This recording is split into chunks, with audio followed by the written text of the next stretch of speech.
right, good evening, ladies and gentlemen. Welcome to this evening's live stream. We have a well-known special guest, well-known to all of our viewers. Phil Tanzer is going to be joining me in just a few minutes. He's always popular when it comes on. My mum enjoys listening to Phil Tanzer. So, yeah, obviously a very popular guest, but we'll be speaking to him in just a minute. I'll just mention a few things as usual. First, on Friday this week, we've got a meeting in Aberdeen. We haven't been to Aberdeen for quite a while. We had a meeting in Peterhead not too long ago. But we've got a meeting in Aberdeen. Friday night, 7:15, at the Sportsman's Club. If you arrive at 7:15, there'll be time to get a drink or whatever. Find your way around. Take your seat. I'm going to give a talk, a little speech, starting at 7:30. But recommend you get there about 7:15. And there'll also be the opportunity to be introduced to our new Aberdeen chairman. Our new Aberdeen chairman is actually a woman.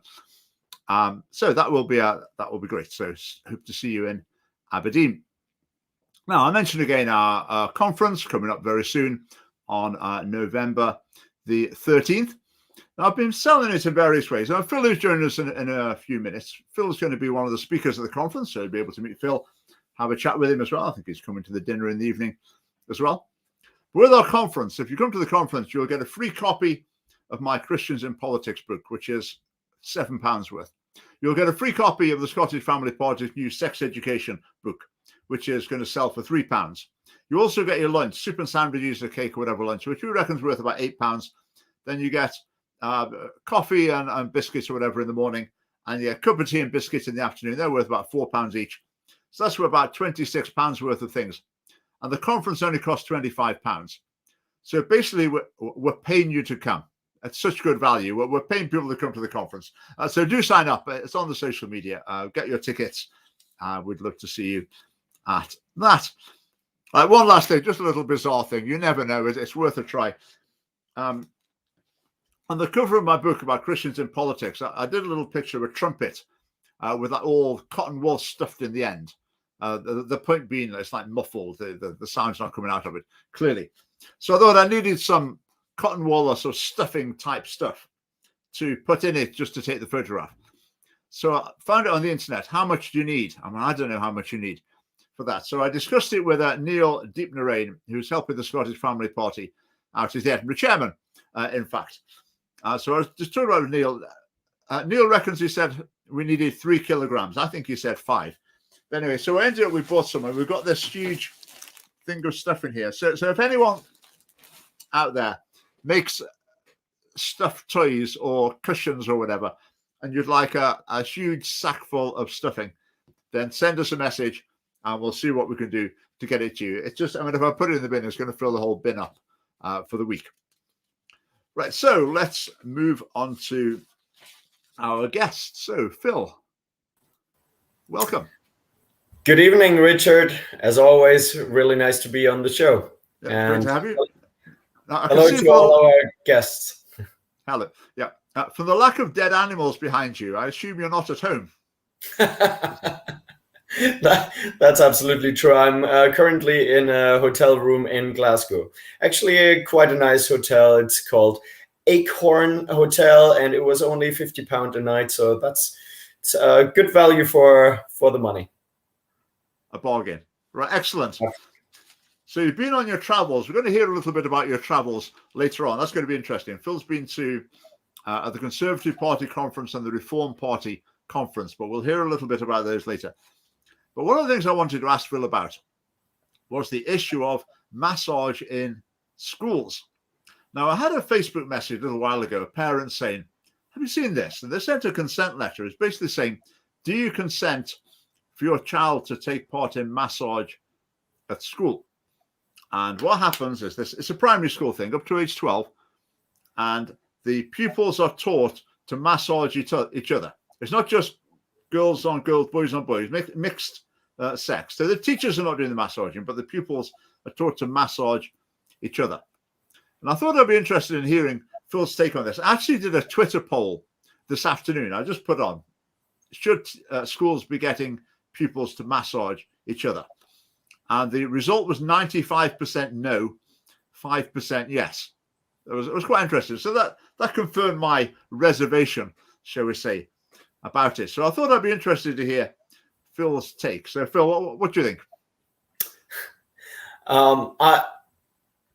I'm slightly confused, I have to say, because in some ways it seems like that interpersonal contact is more and more restricted to the point where people that interact with children can't even give a child a hug when they hurt themselves or when they're deeply saddened. But on the other hand, we encourage contact that might be innocent, but might also lead to far less innocence. And the thing is, when you teach children how to massage each other, you obviously have to demonstrate that.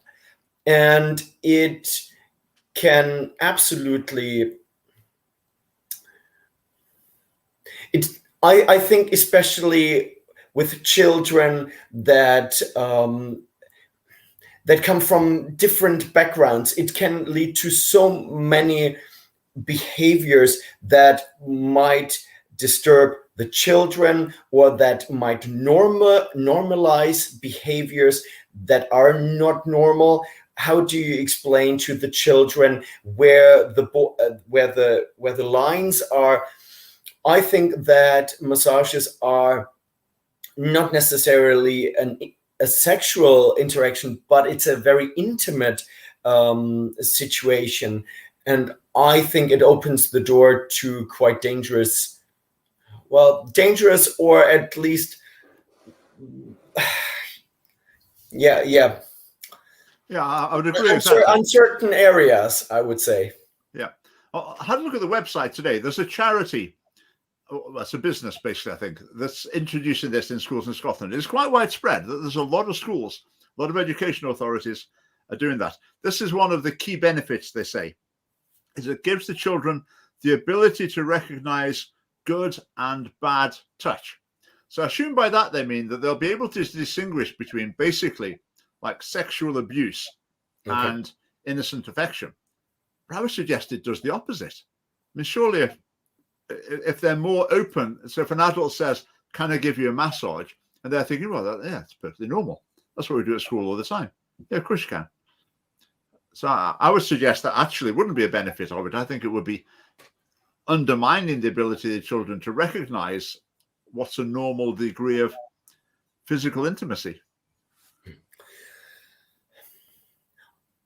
See, if they introduce it to pretty much talk about what good touch and bad touch is, that actually, again, opens the door to potentially criminalize certain behaviors that happen at home that are absolutely fine. Because, like, for example, I learned how to massage by my dad when I was a kid, and he massaged my shoulders and my back, and I learned how to massage his shoulders and back. And there was nothing intimate about it. There was nothing sexual about it, but it could be wrongly interpreted as such if that topic was brought up in school. Now, I think the school should really stay out of these things. I think when you become a teacher, you should probably learn what interactions with pupils are okay and what interactions are not okay. For example, I think that, as I say, if there is a kid that is traumatized by something, it is absolutely okay to give a child a hug. Depends on the age. But then there are kindergarten teachers that give children a kiss on the forehead, which a lot of parents, and I would probably be one of them, which parents find inappropriate. But I think massage is something that has no place in a school, no matter what age the child has. Yeah. But I think with 12-year-olds as well. I mean, 12-year-old boys and girls, I mean, their eyes are opening a bit, aren't they? I mean, the boys are starting to look around the class and think, "Oh yeah, quite like her, quite like her." I mean, that's what's going on at age 12, and maybe even earlier as well. And to be having sort of, choose a partner to give you a massage, I mean, that's just opening the door. Absolutely. I completely agree. The step between massage and going into intimacy is very, very small. I mean, that's why there are sexual massage parlors, because it is physical intimacy. And even if you just massage the shoulders, if you reach a certain age, I mean, it's so close to. Do you have the term doctor plays or doctor games? Do you have that term in the UK? Yeah. I mean, that's The the whole doctors and thing. nurses, Exactly. So it opens the door to sexual behavior where it's like, don't do that. Just don't do that. Yeah. Another thing, I mean, the school might stop having these sessions when they're age 12. But if the kids have been introduced to this, they're not going to stop. Absolutely. So 12, 13, 14, they're going to think it's quite normal. I mean, what's that going to lead to? I just think it's unwise. Let me read you some more things from the website. See what you think of these. So these are quotes from teachers at primary schools in Scotland. They're quoting their children. I like massage because it helps me to relax. I also like it because the classroom is nice and quiet. I mean, anyway, how about this one? I love chemistry, and I know that a chemical is released into the classroom that helps us. I can't remember what it's called, but I think it begins with an O. A chemical is released into the classroom when they do massage, and that helps them. That is bizarre. That is scary. That is absolutely bizarre, and I'm absolutely shocked by that. Why do they keep introducing things into schools that have nothing to do with education? I'm absolutely shocked. I mean, I wouldn't want, when I have children, I don't want to send them to school anymore anyways. So it doesn't affect me, but I feel I am worried for the future of children that are in schools now. I'm absolutely, I'm shocked. And how does that work, for example, with children from a religious background, let's say from a Muslim background or a Christian background, where to you physical interaction is something spiritual and quite holy, and then you introduce that into classrooms? How does that work? They're overstepping boundaries that this is up to the parents, and yeah. There's temperamental issues as well. Absolutely. Some people will be quite up for that. Other people, like me, which is no way. But the message given would be, if you are massaging, going over to massage that girl you fancy, at primary school, whatever, then you're doing well. If you're someone who thinks, don't really like this, I don't really want to do this, then you're not doing so well. The breakthrough, what would make us all happy, is if you joined in next week. Then you'd have done really well. That would be the atmosphere created. I think that's really unhelpful. Just going back to this one, and that can so easily lead to online shaming, bullying behavior. It's like, oh, I saw who you massaged, and can lead to actually issues around jealousy and saying, oh, you are with him, or you are with him, and I'm sure that they would introduce things like, oh, it's absolutely okay to massage somebody from your own gender or the other gender. And I'm sure they would try to bring LGBT stuff into that as well. This reminds me, I've told this story before, but quite a while ago. But when I was teaching, we had a drama. We booked tickets to go and see the Christmas pantomime play or whatever at the Traverse Theatre, the trendy one by the side of the Usher Hall. The Traverse, yeah. Anyway, so they said, do you want a drama workshop? I thought, all right, okay. So this was 12 and 13-year-old boys. So they came along one evening to do this workshop, and the bloke got them all standing up in the day room in the boarding house. And in among them was like a gap student, an intern. She would be about age 20. I would guess, Australian girl. So she's standing in the middle of it as well, ready to join in. And the bloke leading it said, okay, what we're going to do is a warm-up exercise. I want you to run around and touch each other on the bottom, like this. And he showed so doing this. So this girl in the middle, I mean, she was out like a shot. Bye. She said she was gone.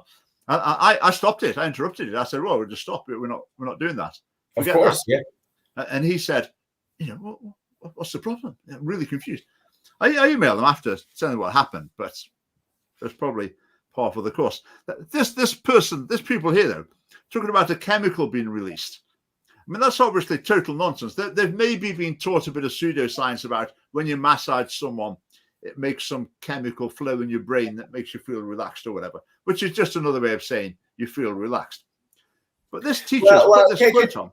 In this quote, didn't they say that chemical was released into the classroom during the massage? I wasn't sure if that was from the body, or if, for example, they put some kind of incense or something in the room to make the room more relaxed. Which, like, sorry, but I'm guessing they're meaning the massage releases chemicals in your body. I think that's what they mean. I think the pupils got the wrong end of the stick.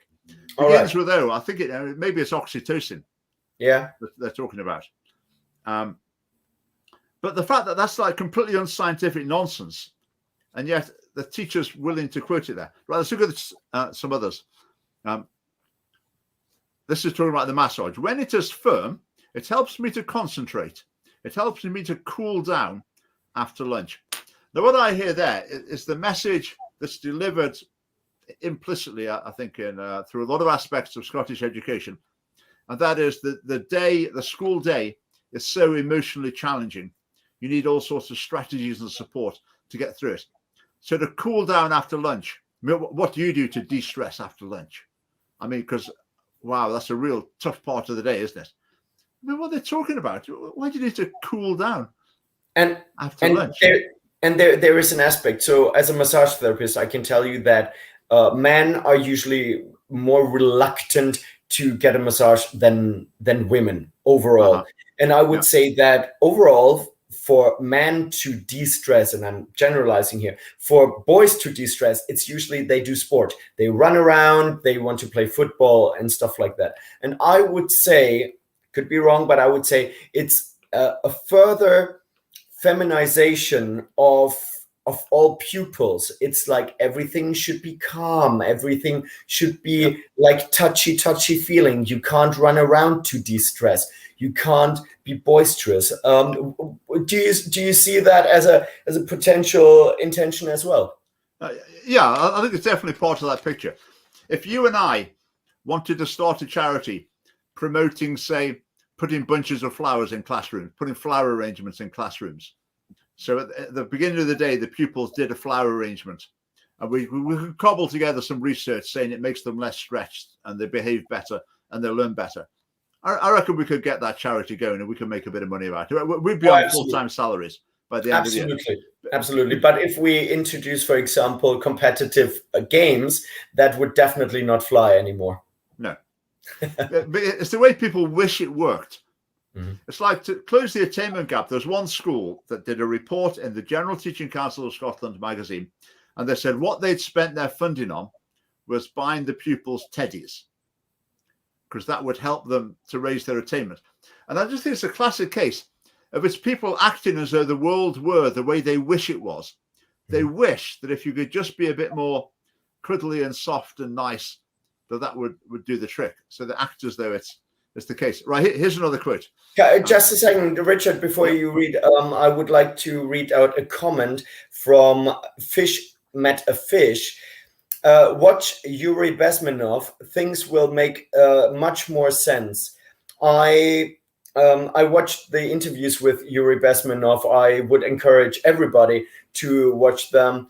He was a Russian spy who then, as far as I know, went over to America, and he pretty much, I think in the 70s, 80s, he did videos telling people how communism will slide into our culture and try to destabilize our culture. The long walk through the institutions, I think he called it. Fish Met a Fish. It would be nice if you could specify which part of Yuri Bezmenov's videos you're referring to. Yeah, I've never heard of him. I'd be interested. Oh, you have to watch him, because he literally says that communism and socialism will use just causes like the Black Lives Matter, or back then it was the what was the first black movement called? Black liberation, Black Well, power. Now there was a different name. It just slipped my thoughts. But he said that all these movements will be used, feminism, the LGBT community, that all of these movements will be used to slip socialism and Marxism and communism into our society. And all of this has happened and is ramping up just now massively. And I will get back to that later on in our conversation. Yeah. Oxytocin, someone just put that up. We mentioned that as the chemical. I'm going to sneeze in a minute, maybe. Oxytocin, as far as I understand, this is a chemical that's released in the body, in particular after having sex. And as I understand it, the picture basically is that it has a bonding effect between people. So where oxytocin is released in bodies, the couple become emotionally bonded together. Yeah. And this bonding effect is at its most powerful the first time a person has sex. And then each successive time, its bonding effect becomes less powerful, becomes less effective. Yeah. Which I think, now, if you're teaching sex education to young people, that's a really important thing to know. Yeah. It's a really important thing to know. That's a scientific reason, justification for the traditional understanding of marriage as the context for sexual relations. In other words, don't waste the best bonding effect on other people. Save the best bonding effect for the person you really do want to bond with for life. And that will maximize the chance for a stable relationship. And the statistics bear that out. The more sexual relationships a person's had, the less likely they are to form, to stay married to someone, whatever. So the theory behind oxytocin is fascinating. And if the Scottish Family Party were writing the sex education resources, we'd have a good lesson on that. Right, we've got lots to say, haven't we? Right, let me just take that one out. And right, I need to go up and find it. Check it out. Right, that's that one gone. Right, the next quote here. This is from a P7 pupil. I like it because we get to choose our partners. I know who the people in our class are. I know who the people in our class are at giving a good massage, and we all want to go with them. Wow. I'm not sure that's sounding particularly helpful dynamic. I'm just imagining like a queue of boys with the most attractive girl. And there'll be some people there who, well, no one really wants to go to them. I mean, it just doesn't sound a good setup at all. This is a teacher writing. I have classic storybooks, Hungry Caterpillar, etc., which I read to the children and incorporate massage strokes into the story. The kids love it, and it helps them keep engaged in what they're doing.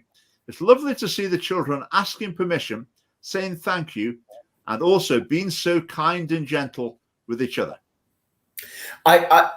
Okay, honestly, when I hear that, this is actually, I think it's actually introduction into sexual consent. To me, it sounds like this, the whole point of this is introduction of sexual consent. Yeah. Which I find there's absolutely no reason to introduce that at an age like this. That is absolutely shocking. Yeah, you're absolutely right. I mean, this is the same mentality that says, for example, you shouldn't tickle kids without consent. Yeah, you should ask for consent before you start tickling them. Then when they say no, stop, you have to stop. Which is obviously when it's the most fun, is when they're completely out of control and beside themselves, and then they come back for more. But you're absolutely right. It is, they're seeing it as a consent lesson. This like being so kind and gentle with each other. Again, it's all very feminized, softly. Or you can imagine some boys sitting there just thinking, "Oh, this is just absolute torture. Yeah. When can I go home?" And in contrast to that, when I was leading a youth club, the organization that was providing the framework for the youth club, they said, when you start the youth club, you should create certain rules for the youth club. For example, that the children shouldn't touch each other because that would open the door for bullying. And I was like, how are you supposed to play tag? They all know each other anyways. So that's what I referred to in the beginning. On the one hand, there is this almost criminalization of any kind of touch, but then the introduction of intentional, intimate touch, it makes absolutely no sense to me. Yeah. How about this for a quote? This one, right. I love massage. It helps with the knots in my back. Right. Do knots in the back actually exist, or is that some? Yes. They do. Yes. All right. Okay. Yeah. So that really exists. I mean, that's my job. I have to deal with the knots. But to be honest, most children usually don't have knots in their back, and because knots come from heavy lifting, from hard work. Okay, working a lot in front of the computer, but actually, if kids run around a lot, if kids do a lot of just normal sports, they shouldn't have knots in their back. No. But when I read that, I remember years ago looking a bit into like reflexology and various alternative therapies, and the idea was that you had to find the stress crystals, break them up, and then someone's de-stressed, which is obviously complete bunk. But I would imagine that the children have been taught that you get these knots, and you have to break down the knots so you can de-stress. Has anyone got a knot? Oh yeah, I think I've got one. Anyway, how about this? In all fairness, there is a lot of truth to some of this, and I think if there are, for example, children with certain special needs, with, for example, children that are born with certain health issues, I do think that they benefit hugely from massages, from professionals, or their parents can learn from a professional how to help their children. I often teach couples how to help each other with certain knots so they don't constantly have to go to a massage therapist. But you don't teach that to pupils, and it shouldn't be done by teachers on children either. Of course not. No. Well, I made a video about that a while ago about the special needs teachers. I won't go into the details of that. But here's another quote from the website from a pupil. I really want to take part because it looks fun, but my mum and dad won't let me.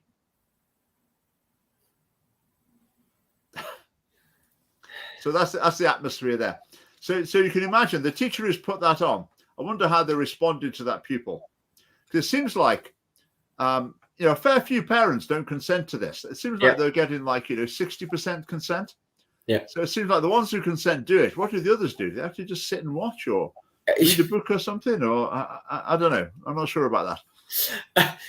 And then in 20 years, the 60% of pupils amongst them, maybe you have professional peeping toms, and you wonder why. Yeah. And the other thing they've got on the website is, I would say, frankly, incredible stories about the way it's just transformed people's lives.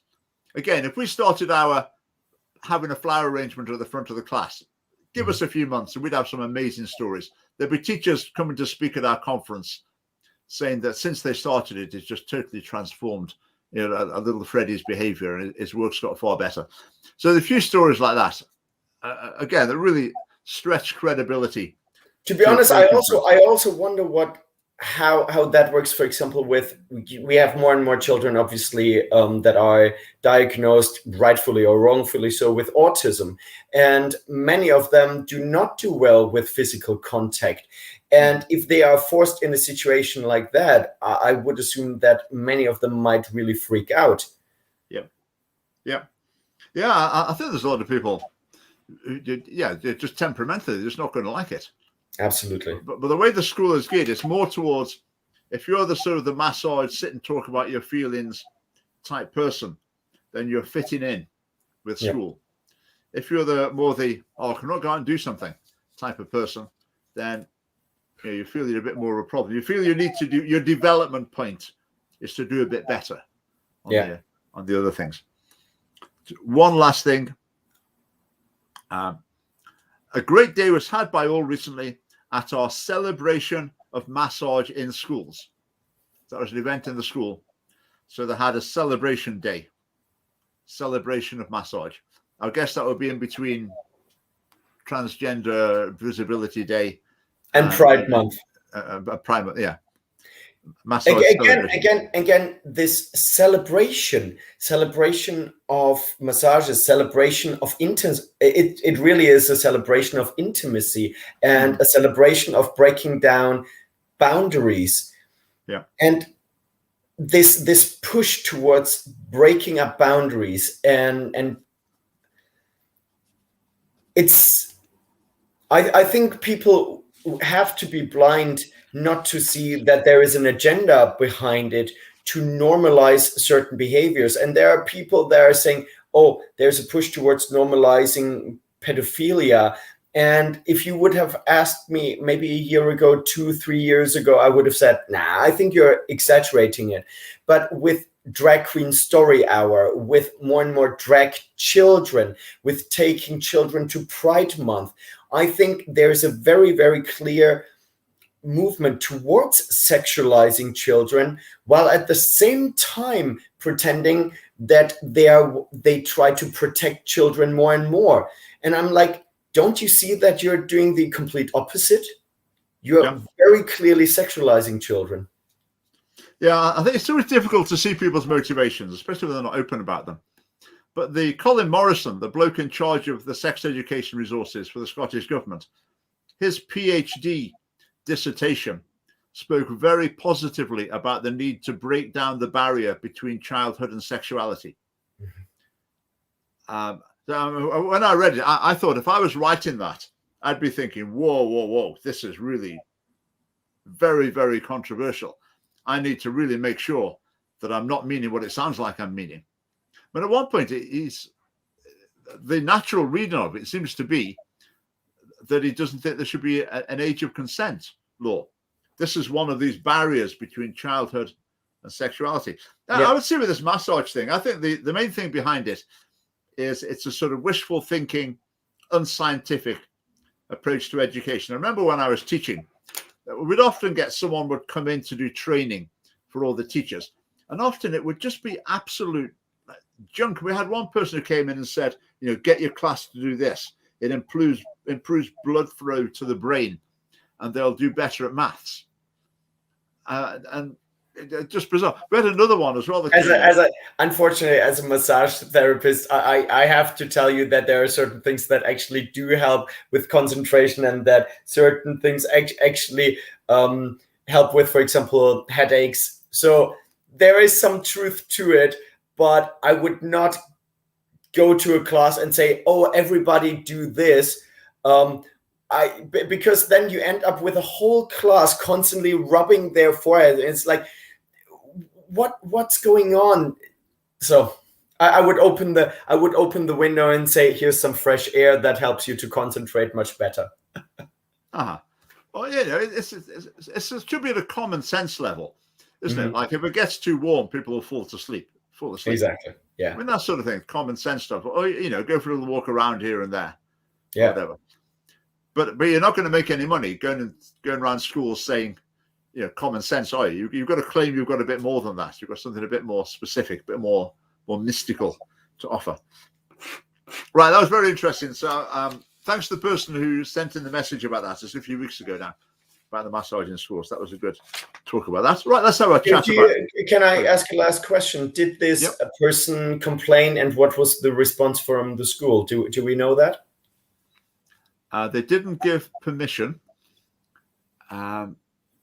I can't remember if there was any follow-up to that. It's a little while ago now. It's maybe about a month ago. I can't remember any more of the exchange. But the parent was certainly not happy. And our Twitter poll was quite interesting. I wasn't sure how it was going to come out, but it was saying 95% was saying no. But one of the replies to it, I saw someone was just saying it's just breaking down another boundary. I mean, that boundary, sort of intimacy boundary between pupils, particularly the opposite sex, that's something that's maybe quite valuable in some ways. So if someone Absolutely. transgresses that boundary, maybe the most healthy response is, whoa, what are you doing? You're not supposed to be doing that. But it's breaking down that boundary, taking away that inhibition, which I think is going to make them more open to various dangers from their peers and also from adults as well. Yeah. Okay, let's talk party conferences. You've been on your travels. Yes. So I went down to Manchester originally for the Conservative Party conference to highlight men's issues, handing out leaflets, to maybe getting the chance to talk to some MPs and ask them what their position was on certain issues. And while I was in Manchester, we noticed that the Reform UK party conference also happened in Manchester, and I bought a ticket and I attended with two of my colleagues. And my short impression from the Reform UK party conference was they had very good speakers, but there was not a lot said. There was a lot of criticism towards the Tories, fair enough. Obviously, a lot of Labour bashing, but there were no policies, with the exception of talking about the NHS and some a little bit of policies regarding defence. But apart from that, honestly, I would not be able to tell you what Reform UK really was about, except from not what the Tories do, which I guess we can agree on in many, many ways. But I would like to know if you're going more left-leaning or more conservative. And there was absolutely no roadmap, I would say. One thing, apparently they're trying to stay out of the so-called culture war, and they did negatively mention wokeness a couple of times, which was good that they called out wokeness, but I didn't even get the feeling that they truly understood the culture war, or they understood what was meant by wokeness. And Baroness Claire Fox, she was one of the speakers. She is not part of Reform UK, but she was there as one of the speakers criticizing what the government currently does. And Claire Fox does some very good stuff, calling out issues.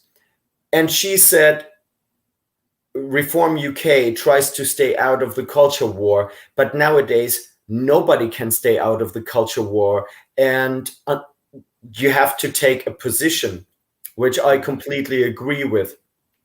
So, apart from having a very good conversation with somebody after the conference who was very interested in men's issues, specifically the family court system, and how the family court system actually makes a lot of money with draining fathers while not getting them access to children. Apart from that conversation, I would say overall the Reform UK party conference lacked substance, and I hope that we as the Scottish Family Party provide way more policies, and that is actually one thing that I'm very proud of in regards to the Scottish Family Parties. When people read our manifesto, I think we have very, very good policies and address a lot of issues in detail.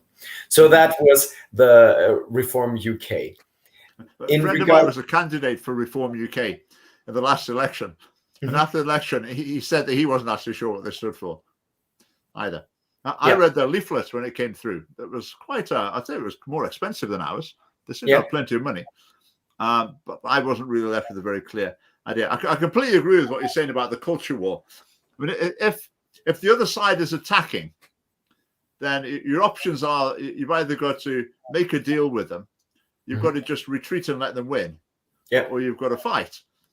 So it's as though they think that the culture war, you can somehow opt out of it and it'll go away. Or alternatively, they're effectively saying they don't think it matters. Yeah. That these issues are not really important. They're trivial side issues. So we really want to keep out of them. But for reform, what are they playing at? I mean, surely that's the biggest open goal for them. If they're not going for those, what are they going for? And we'll get to that in regards to the Conservatives in a moment. I think what was interesting in regards to Reform UK is they said very clearly, and don't get me wrong, there were some very good speakers, so I give them that. They had very professional speakers, and the whole presentation of the conference was highly professional because they had a donor who has a printing company, and so they had beautiful prints of Reform UK. It looked very, very good, but it was a bit empty. Now they are a new party, but surely before the party conference, you should come up with a few more policies. The one thing that they made very clear, which I found quite interesting, they said in the future, if there would they give, let's say, would they not put a candidate up to help the Conservatives? And they said, never going to happen. They will definitely stand. They will not retreat in favor of the Conservatives because the Conservatives are just not doing a good job. I thought that was at least one thing where they took a stand in some ways. But again, without policies, that doesn't mean much. Now, So just say, you said they're a new party, and that they were the Brexit party. So they were a very big party. Yeah, but the Brexit party really just stood for Brexit, and you could say that they were UKIP before that. But I would not say that the ideas of UKIP made it over to Reform UK. I couldn't really see them. There was very little said about immigration or certain conservative or things that UKIP was talking about. So there was very little of that left. Yeah. Now, moving on to the Conservatives. I was not on the Conservative Party conference. I was only standing outside of it, handing out leaflets, trying to talk to some of the MPs. The one thing that really stood out to me, especially as a German, not being intimately familiar with the Conservatives. Obviously, I heard the perception of the Conservatives is that they are elitarian, a little bit smug, and care about their small little circle of Etonian influencers, so to speak.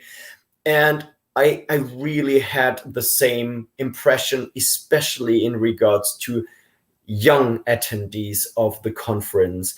There was something quite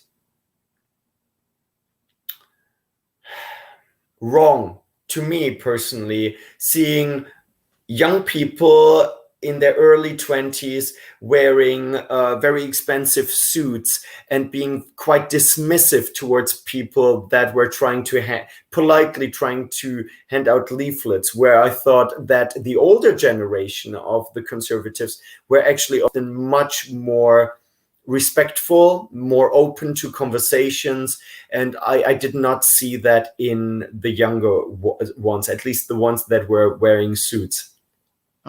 What sort of issues were raised in the leaflets you were given?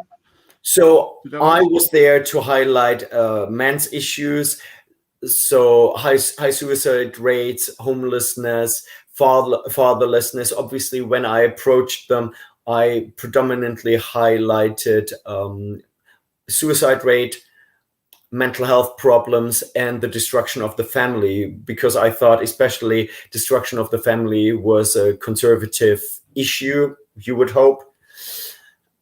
But I'm not sure how many conservatives really look at socially conservative issues, which obviously is one of the reasons why we exist in the first place.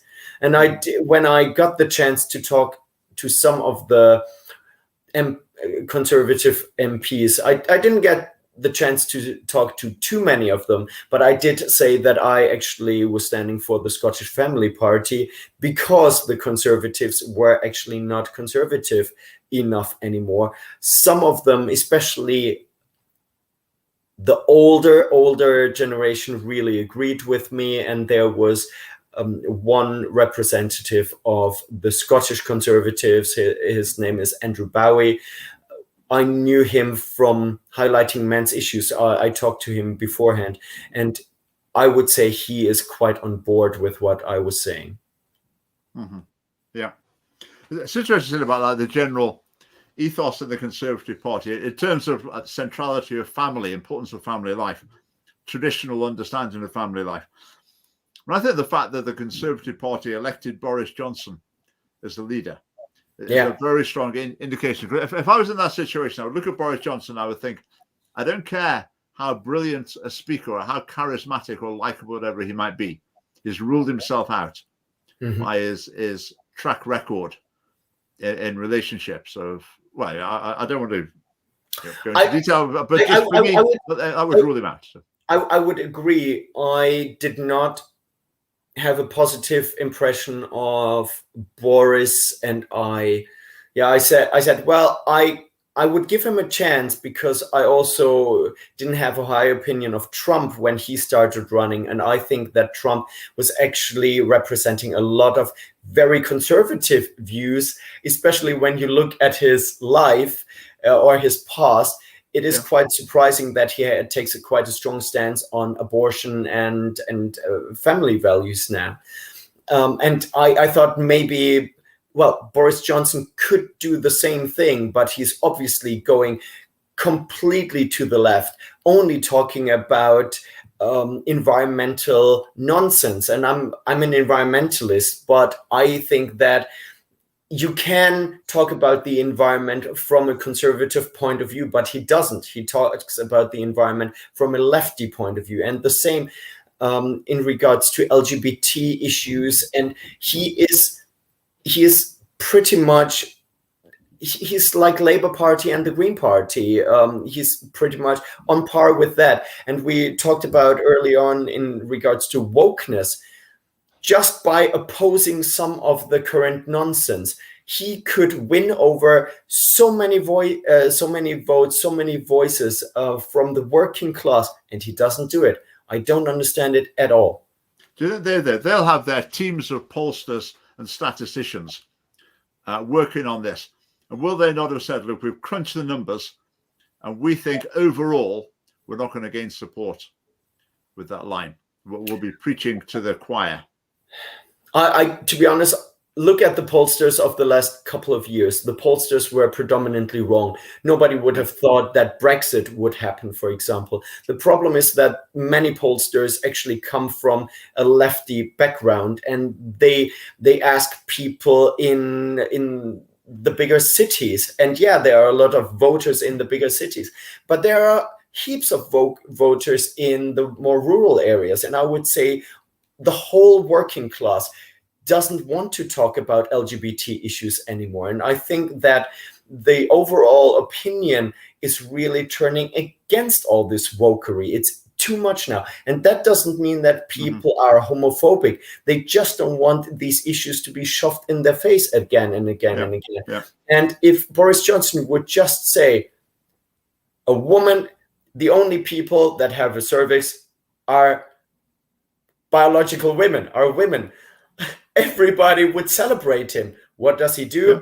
He does the opposite. Yeah, that was amazing. I don't know if you saw this earlier on. If you go earlier on the week, Keir Starmer was put on the spot. What's a woman? What was the question exactly? Can someone be a woman without a cervix or whatever? Is a woman a person with a cervix? Something like that. Yeah. And he basically said, not necessarily, we shouldn't ask that question. It's the wrong question. We should just be nice to everyone. And I saw a lot of commentators thinking, oh, Labour Party, they've just got a death wish. They're just the Suicide Squad. What are they playing at? They're never going to get elected, coming out with all this.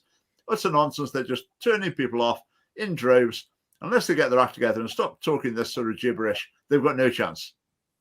And then Boris Johnson got asked the same question, and his answer was basically the same. Honestly, I can't understand that. Either he's trying to destroy his own position. It's so it's the easiest win in the history of wins. All he needed to do is say, I believe in biology, only women have cervix. Yep. And I can tell you why I didn't say that, because the law of the land disagrees. The law is that a man can become a woman if they get the right signatures from a doctor, wait the right period of time, go through the legal procedure. A man can become a woman. That's the law in this country. So if Boris Johnson were to say, no, a man can't become a woman, then he's contradicting the law. And the question is then going to be, you've got to change it. He could have so easily avoided all of this just by saying only biological women have a cervix. That's not even against traditional transgender ideology. It's only against the far left gender feminists. And that's only kicking the can down the road one kick, though, isn't it? Because the next question would be, okay, do you think someone could be a woman but not a biological woman? That's the next, and then he's going to fall at that hurdle. The answer is very, very easy. You say a trans woman is a trans woman. That's the easiest one. Then you just repeat it and say a trans woman is a trans woman. So is a type of woman. So is a woman then, in other words. A trans woman is a trans woman. I think I answered your question. Right. The thing is, it's 90% of the population thinks, what are you even talking about? You answer this question once, and then you say, can we please talk about important thing, because we have to focus Mm-hmm. on the economy. You change the subject, done. Mm-hmm. But he's clearly not a conservative. He has no conservative values, neither in regards to the family, nor does he have conservative values in regards to the economy or in regards to individual rights. What we say is, so with all the lockdowns and with potential vaccination passports, he's in no way conservative. Yeah, we'll come to this in a minute. Let me just jump back to the transgender thing. When I was watching a little interview thing with Patrick Harvey a while ago, and someone said to him, you know, a man can't become a woman or whatever, you know, kind of woman have male genetic makeup, whatever. And he said, yes. And he said, that's not just my view, it's the law. And he was absolutely right. He is absolutely right. So I think to unravel this mess, well, family party policies, we've got to go back to 2004. 2004 is when all of these debates should have happened, when the Gender Recognition Act was introduced. But it was introduced without these debates. We need to go back to that and repeal it and say that this option just isn't there in law. If someone wants to call themselves what they like, dress up as what they like, well, that's not a matter for the law. But there isn't going to be a legal demands. Because it's not, when you say change sex legally, that doesn't affect the individual who's changing sex. It affects everyone else in society and the way they have to treat them. Yeah. It's like saying everyone else in the country has to treat this person as. So we need to go back to there. But we could go on to the vaccine passports. Just to clarify family party policy. Family party policy for some time now has been just to do away with every coronavirus regulation, restriction completely. So no masks, no passports, no compulsory vaccinations, all completely gone. Anyway, absolutely. So what were you saying about the passports in particular? Were you going to pick up on? I'm not understating if I say that I'm absolutely terrified, to be honest. My family lives in Germany. My father is from East Germany, from communist Germany, and he is terrified because what's been going on for the last 1.5 years, he says is actually worse than some of the stuff that was going on in East Germany. And my father decided that at this point he doesn't want the vaccination. Now I'm saying I'm glad that a vaccination exists, and I'm very, very happy that people have the choice to take this vaccination. But my father should and has to have the choice not to take the vaccination, just like me. I'm also not vaccinated, and it's quite possible that in the next couple of years I'm not allowed to see my father, and it scares me. It really scares me. I'm quite terrified in regards to younger people that I think, unless they have certain issues, really don't need the vaccination. And I'm worried about younger women that want to have children, because we just don't know what it does in regards to fertility. And I'm terrified what it might do to children. Now, I was speaking to a gynecologist last week who is focused on fertility. And she said that in the last 2 years, I didn't ask specific again. She said in the last 2 years, she has seen a dramatic increase in issues of young women with fertility, and that it's increasing, dramatically increasing. Now, I do not know if that had anything to do with COVID or if it had anything to do with the vaccination. I don't know that. But I think we should be worried if young people, if there is an increase in infertility in young people, and we have seen that in men over the last decade, that testosterone is going down and that the ability of man to, or the fertility of men is declining, and the fertility of women seems to be declining as well. I think we should be absolutely terrified, and we should not play with the health and the future of young people in regards to vaccination. And we can't force.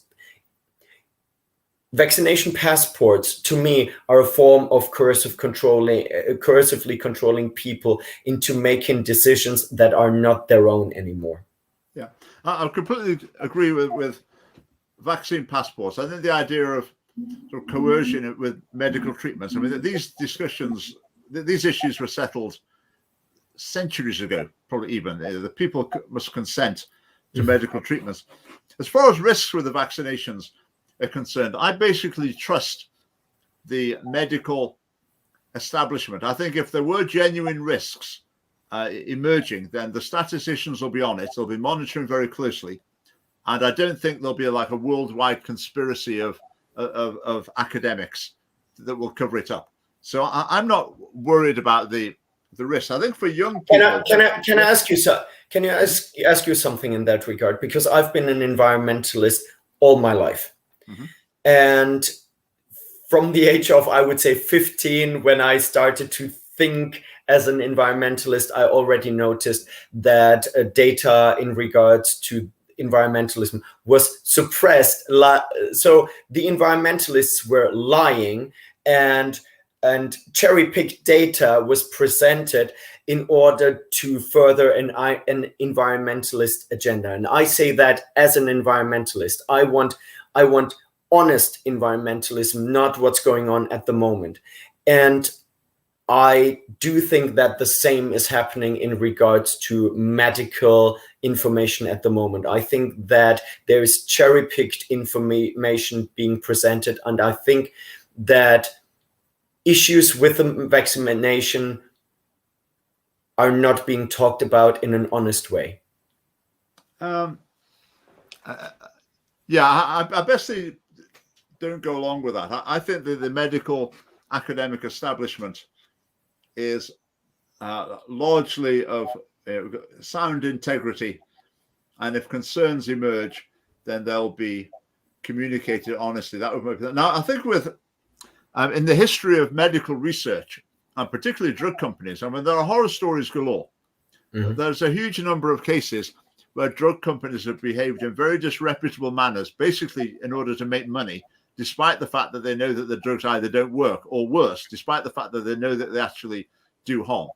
So there's a whole catalogue of those cases in the past. But I do think lessons have been learned from that. And also that with the coronavirus vaccinations, I think these things have been monitored and assessed as never before, because it has been on such a large scale and it has been under such critical pressure. It's such an important issue.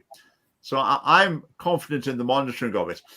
Now, in terms of the vaccines being introduced quickly, okay, so they shortened the usual testing process, which I think that's got to be a balance of risk thing. If the risk of the illness is particularly high, then you can increase the risk you take in order to counter it. I think that's perfectly reasonable. But I think with the vaccination, I mean, people are saying, no, this is a miracle of science creating this vaccination. I mean, yeah, it's very clever, but I tend to think, well, not really. It must be quite routine because about 30 people have invented a vaccine for coronavirus. So it's not a miracle. This is quite routine.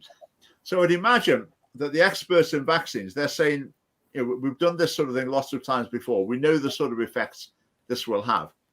So I would tend to trust their judgment. Now, for a young person, for example, you know, a 14-year-old who's already had coronavirus, and they're offered the vaccine that's of, you know, not really any health benefit, even if you haven't ever had it. If you have had it, then I think, well, probably the tiny risk is probably more against you than for you. So I'd say it's probably not worth Richard, getting it. But Richard, I would like to challenge you with something. Most people, so you know, I was very, very deep in the LGBT community, and I would say that most people would not honestly believe what's going on in the LGBT community, because the media would not talk about it, and because there are certain things that are not intentionally not being made public. I would say you as a teacher, when you tell people what's in the Scottish sex education, people usually don't believe you at first because they can't believe how bad it really is. And I heard medical practitioners talking about side effects of the vaccination that are not being talked about. In my shop, I have people coming into my shop every day, and I had a 30-year-old woman who has been shaking on her whole body for 6 weeks. So when she came into my shop, that was 6 weeks after she received the vaccination, and she has been shaking ever since. And I actually saw a video about people shaking, and I don't blindly believe things. So when I saw that video on YouTube, I said, looks fake, could be real, but unless I see it for myself, I don't believe in these things. And then this woman, and she was a teacher, 30 years old, she came in and we talked about it in depth. Her partner had the vaccination, no problems. She got the vaccination and had a neurological damage. It's getting better. So after 6 weeks, it was less than in the beginning, but she's been shaking for 6 weeks. I know of one case where a friend from Germany, he got blind on one eye. He's got 80% of sight back on his eye, but he was blind for weeks on one eye.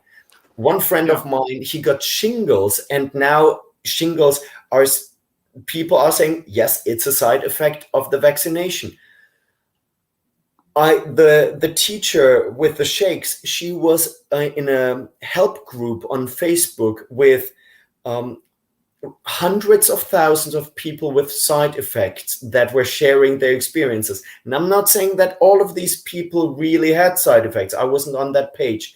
That page was nuked by Facebook. It was taken down. I was taken down on Facebook just by saying, I trust my immune system, give us the choice. I think we are at a point where information about the vaccination and about COVID has been suppressed, not only by social media, but also the normal media. I would say be very careful at this stage, trusting health professionals, because I think at this stage, for example, you can't trust teachers anymore either. Who can we trust? I think the medical professions embarrassed itself by submitting to transgender ideology. I agree. So that's an example. But I think the key thing with medical science is that it's science. It's not driven by anecdotes. So, I agree. it doesn't matter how many stories people have got. Yeah. That counts for nothing. The stories might inspire you to go and do a proper scientific study and gather some statistically significant data. So Agreed. that's what really counts. But the thing is with vaccinations, they're administered on such a vast scale. If I set up a Facebook group saying, did you get, I don't know, a sore left knee after having the vaccination? We could probably have a few thousand people on the Facebook group say, yep, that was me, that happened to me. But what happened in Scotland, for example, in Scotland, they published death statistics. How many people had died within 28 days of getting the vaccination? And it was something like 3,500 people that died within 28 days. And people were saying, this is appalling. This is appalling. 3,500 people have been killed by the vaccination. But they're killing us. But you have to compare that with the average death rate of course. But the Scottish government's analysis was saying, this is really confusing. We do not know what's going on here. Why have so few of these people died? Just randomly, we would have expected about 5,000 people to have died, considering their age and whatever. But only 3,500 has. This is really weird. We can't understand it. And yet that was flying around the internet as evidence that the government's trying to kill us. So unfortunately, I would say, unfortunately, at this point, I trust professionals not enough anymore for reasons like the transgender issue, what teachers do, what the pressure that is currently on people to keep their jobs. There's going to be a motivation there. If you look at the transgender issue, I think that's a lobby group in society. It's a cultural movement around the world. I understand it. I understand what they're trying to do. And I understand that the medical profession largely has submitted to them on that particular issue. So I can understand the motivation, and I can see the medical profession has basically disgraced itself by harming people because they put ideology before before medicine. So I see that on that issue. But for me to see it on any other issue, I'd have to understand the motivation and the ideology behind it that was leading to it. And with vaccinations, I can't do it. I think the skepticism to vaccines. I can tell you something very simple, and this is from America. Currently in America, if you don't get the jab, you are being kicked out of the military, and you are being kicked out of health professions. And what do you do with that? The people that are against the vaccination and against vaccination mandates, they are libertarian-minded or conservative. And you're actually purging the military from people that might oppose orthodoxy. And when it's because it's a political issue, especially in America. Almost all people, apart from parts of the Black community that are pro-mask mandates, pro-vaccination mandates, and pro-vaccination, are Team Biden. The people that are against vaccination mandates and don't want the jab are on Team Trump. And it's very easy to purge the military from dissenting opinions by saying, who doesn't have the jab, out. And we are seeing that in America. And similar thing, I do think that similar things are happening in other parts of the world as well. There's an easier explanation for it. And the explanation is, it's like the culture of fear, hyper-cautious ethos, which causes governments to chronically overreact to coronavirus because they feel they're more vulnerable to being told, to the population thinking a few extra people died because the government did enough. They're worried about that. They're not worried about people saying you've wrecked the economy, you've ruined people's lives indirectly through lockdowns or whatever. They're not worried about that. So their political calculation and their natural political proclivity is towards control, safetyism, culture of fear type thinking. And so they respond to coronavirus in this way. And that's the whole story, I think. But there is no argument in regards to the vaccination, because the people that choose not to get the vaccination, the government can just say, We gave you the vaccination even for free. If you decide not to take it, your blood is not on our hands. They have the easiest way out. There is absolutely no reason to mandate vaccination. And if you could say, if you don't want the vaccination and you fall sick, then we don't pay for your health care. Now, if somebody would say, I have to sign a piece of paper that if I catch COVID and I need medical attention, I either have to pay it myself or I have to sign that I don't want medical attention. I would easily do that. I wouldn't have a problem with that. But that option is not given. So I have to ask myself, why does the government push towards a vaccination that is only somewhat effective? Because it doesn't stop the spread. That is proven. It doesn't stop. It's not a matter of stopping, or it's not a matter of stopping or not stopping, is it? It's a matter of making a difference. There's still the issue where if coronavirus completely went on the rampage in Britain, would it overwhelm the NHS? I mean, they're claiming they think it could do. I'm finding this difficult to believe because the vaccinations are so effective. I'm finding that difficult to believe. So that is what people are thinking, that they're thinking in order to protect other people from it, we can't have anyone transmitting it. Therefore, we need to go to these lengths. But it seems like there's no light at the end of the tunnel. When the vaccinations were a long way away, the message was, we're going to get a vaccination. And then once people are vaccinated, we'll be fine. But it's as though they're just like they're allergic to good news, particularly in Scotland. I mean, I just can't imagine Nicola Sturgeon ever saying, okay, that's it, it's over. Back to normal. Well, I think the Scottish Parliament will be the last building on the planet to open up fully after coronavirus. Probably. I think that with Corona, governments really could test their powers over the population. And I do think that Nicola Sturgeon is a tyrant. She loves power. She's obsessed with power. And I think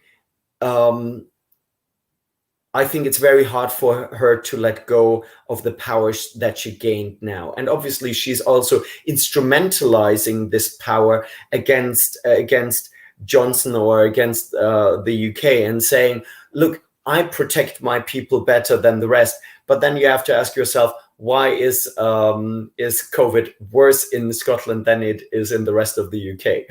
Part of the reason is that people are not as healthy. I mean, Nicola Sturgeon, I wouldn't say she was a tyrant. I'd say she's a sort of paternalistic control freak.